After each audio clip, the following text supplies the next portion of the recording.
Okay, so now we're going to actually, with these functions and our a and our c, we're actually going to use that for this formula to kind of see how this formula plays out. So I'm just going to plug into that exact formula over there. I'm going to plug in, so I have, instead of a, I'm going to have minus infinity, so I'm going to be taking the limit as x approaches, and then I'm going to have minus infinity here. And then I have, so my f of x and g of x, I'm going to want to add those together, so I'm going to get the function, well, my f of x, right, from up here is e to the x. And then I want to add the function g of x, which is 1 over x. So we've got a new function, which is the sum of these two functions. Okay. And this is going to equal the limit. And now I can, right, I can take the limit separately of each of these terms and add them together. So let's go ahead and do that. So I'm going to take the limit as x goes to minus infinity. Let's clean that up a little bit. And then I can just do the first function, which is e to the x. And then I can add to this the limit as x goes to minus infinity. And we do the second function, which is 1 over x. Right? And we know that both of these limits are 0, right? Because I've got this here. The limit as x goes to minus infinity of e to the x is 0. The limit as x goes to minus infinity of 1 over x is 0. So I know that both of these are 0. So this is 0. This is 0, so what I'm doing is I'm adding together 0 plus 0, which is equal to 0. Okay, so that's my answer. I could get it by just adding together those limits. So that's what the summation rule tells me. And now we have another one, which is quite similar, except that it's with subtraction. And actually, it's going to be, you could have gotten it from the first one and the third one, but we're going to be happy with it, you know, just to be clear. That it also holds. We might as well just write it as a rule. So here's the subtraction rule. So what does the subtraction rule say? It looks a lot like this, except I'm going to be subtracting the functions. So I'm going to take the limit as x goes to minus infinity of, and then I've got, now I want to take, right, I want to take the function which is going to subtract the outputs of f of x and g of x. So f of x minus g of x. If I input x, I get out the difference of the outputs. And I can do the same thing as up here, except that now this is a minus, right, because there was a minus in there. Oops, this is not a minus infinity here. I got ahead of myself from over there. This is an a, right? Okay, so I've got the limit as x goes to a, limit as x goes to a, of f of x, and then we have minus the limit as x goes to a of g of x. Okay, so same thing is kind of up there. I'm kind of able to break them apart. I'm able to move this minus sign, okay, and do these limits separately. Okay. So let's kind of do this in the example here. It's going to look like very similar. All we're doing again, we're going to take our functions f of x and g of x from over here, as well as our a. And so I take the limit as, and then we have x is going to, now it goes to minus infinity.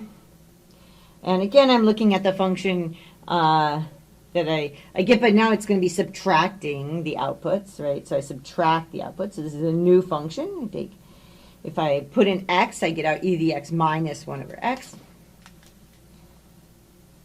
I know these things can be tricky, that's why I kind of emphasize them. Okay, and then we get the limit as x goes to, and we have minus infinity of, and then we can do these again one at a time. So I can go ahead and do the limit for e to the x, and then I'm going to subtract what happens when I take the limit as x goes to minus infinity of, and then I have 1 over x. I don't really need the parentheses there, so I'll just kind of drop them there.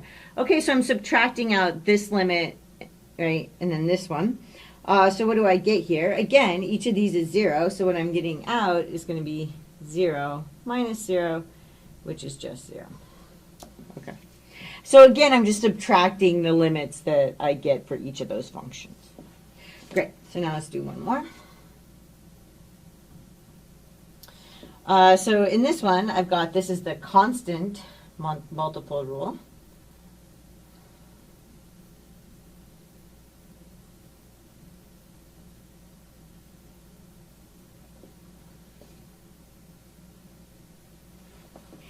Okay, so in this one, I'm finally going to use this constant I have here, which is kind of a number that's staying fixed, right? So I have that the limit as x approaches a of, and now I have this constant multiplied by the function f of x,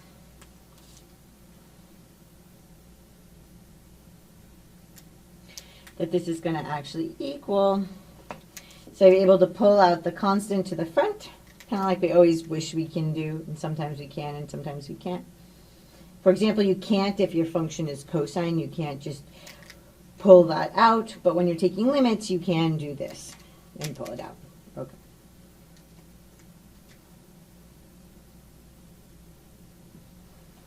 Okay, so let's kind of do this with this example. Now our constant is pi.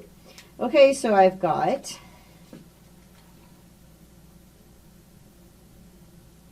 again, I'm just plugging in the values for f of x, c, and a that I'm going to get from f of x, c, and a.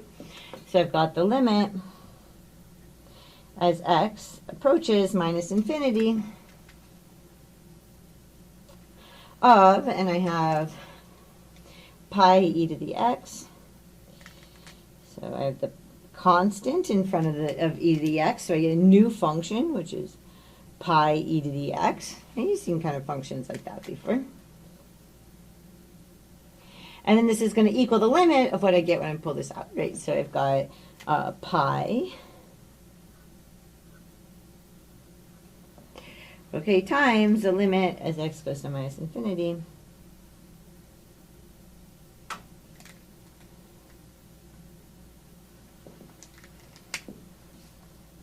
of e to the x. And then this is equal to, remember again that this is 0, right? This is 0 here. So this is going to equal, I have that pi, and then I need to multiply that by that limit, which is 0, and I get out 0. Okay.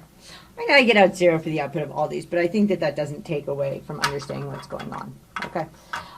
So in each of these rules, and sometimes you can kind of pull everything outside of the limit, whether it's addition or subtraction, or multiplication by a constant. And this is going to be very useful and helpful. In fact, we'll kind of show some examples of where we use that. So, hope that made some sense, and I'll see you in the next lecture.